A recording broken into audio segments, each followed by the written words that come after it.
হাতে নিয়ে পাই নাই কোন এলাকা আপনার? ইট মারছে।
আমরাও শান্তিপূর্ণভাবে আমাদের কর্মসূচি চালিয়ে যাবো, কোনো ধরনের সহিংসতার মধ্যে আমরা যাব না। আপনারা সবচেয়ে ভালো হয় আপনারা প্লিজ ক্যাম্পাস ছেড়ে চলে যান, প্লিজ ক্যাম্পাস ছেড়ে চলে যান। এখানে এখনো পর্যন্ত ওই ধরনের কোনো আমাদের যদি শিশুদের আমার করেছিলাম এই ধরনের কোনো ঘটনা হবে না এবং হচ্ছেও না। কথা বলছি এই ধরনের কোনো সুযোগ এবার আমরা বাইরে পাই না।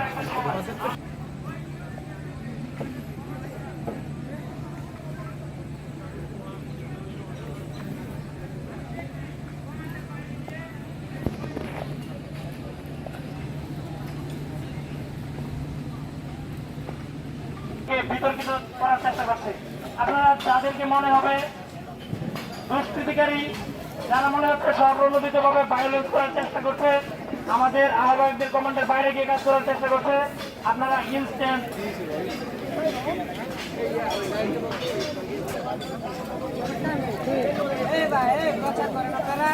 আপনাদের হল ভ্যাকেন্সির যে সিদ্ধান্তটা, এটা আসলে কেন আপনারা এটা প্রত্যাহার করছেন?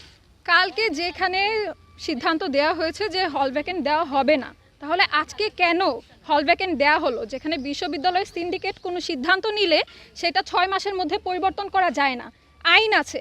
তাহলে আইনের বিরুদ্ধে গিয়ে তারা কেন আজকে হল ভ্যাকেন্ট দিল? আর যেহেতু আমাদের নিরাপত্তার স্বার্থে হল ভ্যাকেন্ট দেওয়া হচ্ছে, বলা হচ্ছে এরকম, আমরা অনিরাপদ কেন? আমাদের উপর অতর্কিত হামলা হয়েছিল কেন? আমরা আমাদের ক্যাম্পাসে কেন অনিরাপদ ছিলাম? আর যারা আমাদের নিরাপত্তার বিঘ্ন ঘটায় তাদের বিরুদ্ধে কেন কোনো পদক্ষেপ নেওয়া হলো না? পুলিশ কাদের নিরাপত্তা দিচ্ছে তাহলে? হঠাৎ করে এরকম অল্প সময়ের মধ্যে আমাদের কোনো দিনও সম্ভব না, কারণ আমাদের বাসা অনেক দূরে। আমরা কিভাবে এত সময়ের মধ্যে এতটুকু সময়ের মধ্যে আমরা অত দূর গোছায় যাব? আমাদের তো একটা গুজকাজ আছে যে গুছাই আমরা যাব। রাস্তার সব জায়গায় জায়গায় ব্লক, আমরা কিভাবে সেটাকে ওভারকাম করে সেখানে যাব? আমাদের তো সম্ভব না। আমাদের নিজেরও একটা সেফটি আছে, বা তারা যদি আমাদের সেফটি চিন্তা করতো যে আমরা যাব কিভাবে, তো তাহলে তো তারা এটার হচ্ছে একটা নির্দিষ্ট টাইম দিত বা অনেক দিন টাইম দিত, টাইম দিয়ে একটা ভাবনা চিন্তা করে। হঠাৎ করে এভাবে দেওয়ার তো কোনো কারণ দেখতেছি না যে 4টার মধ্যে হল ছাড়তে হবে, এটা তো আমরা কোনোদিন মানবো না। সো এক্ষেত্রে আমি দেখতেছি যে তাদের উচিত ছিল আমাদের নিরাপত্তা বজায় রেখে তাদেরকে একটা সিদ্ধান্ত আসা উচিত ছিল যে না, ওরা থাকুক হলে, আমরা ওদের নিরাপত্তা নিশ্চিত করতেছি যে ক্যাম্পাসে কোনো ধরনের কোনো অস্থিতিশীল পরিস্থিতি তৈরি হবে না। এখন আমরা সিদ্ধান্ত করতেছি যে আমরা সবাই হলে অবস্থান করব। প্রভোস্ট ম্যাম আমাদের এসে আমাদের জাস্ট এইটুকু বলবে যে হচ্ছে তোমরা হলে থাকো। আমরা অনেক সময় দেখা যায় কি আমাদের হলের গ্যাস, বিদ্যুৎ, পানি এগুলো বন্ধ করে দেওয়া হয়, হল ভ্যাকেন্ট মানে এগুলো বন্ধ করে দেওয়া। সো আমাদের এগুলো লিখিত দিতে হবে তাদের এসে যে না, আমরা এগুলো সবই তোমাদের জন্য সার্ভিস ঠিক রাখবো, তোমরা হলে নিরাপদ, এইটুকু আমাদের তাদের বলতে হবে লিখিত দিয়ে।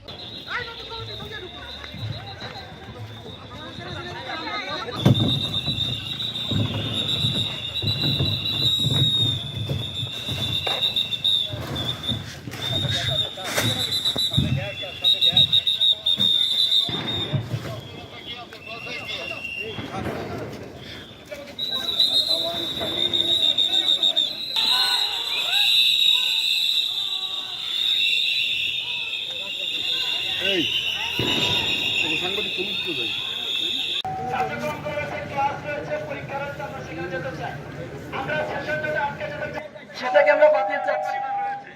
আপনাদের যেমন মা বাবা আপনাদের জন্য চিন্তা করেন, প্রত্যেকের মা বাবা আমি অনুরোধ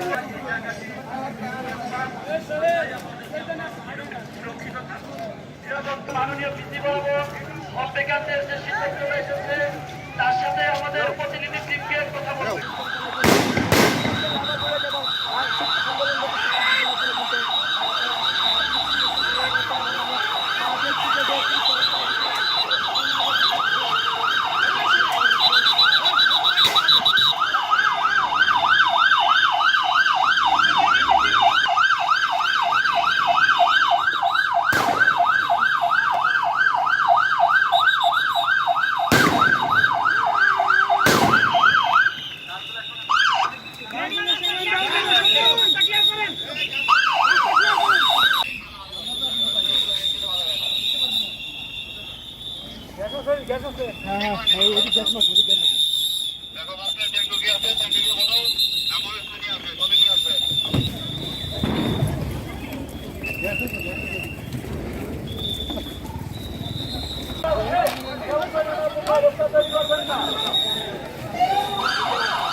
টিয়ার গ্যাস নিচ্ছে, টিয়ার গ্যাস নিচ্ছে, টিয়ার গ্যাস।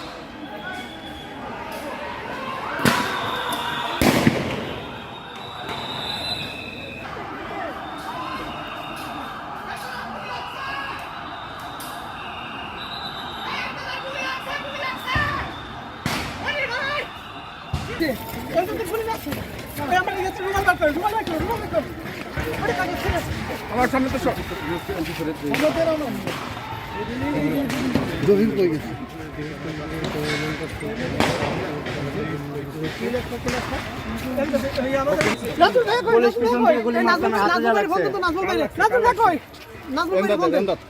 আমার হাতে ফোন ছিল, আমার ফোন শুদ্ধ ভেঙে নাম কি নাম কি নাম?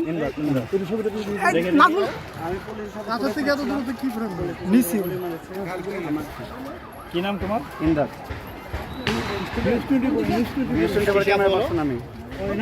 নাজমুল কই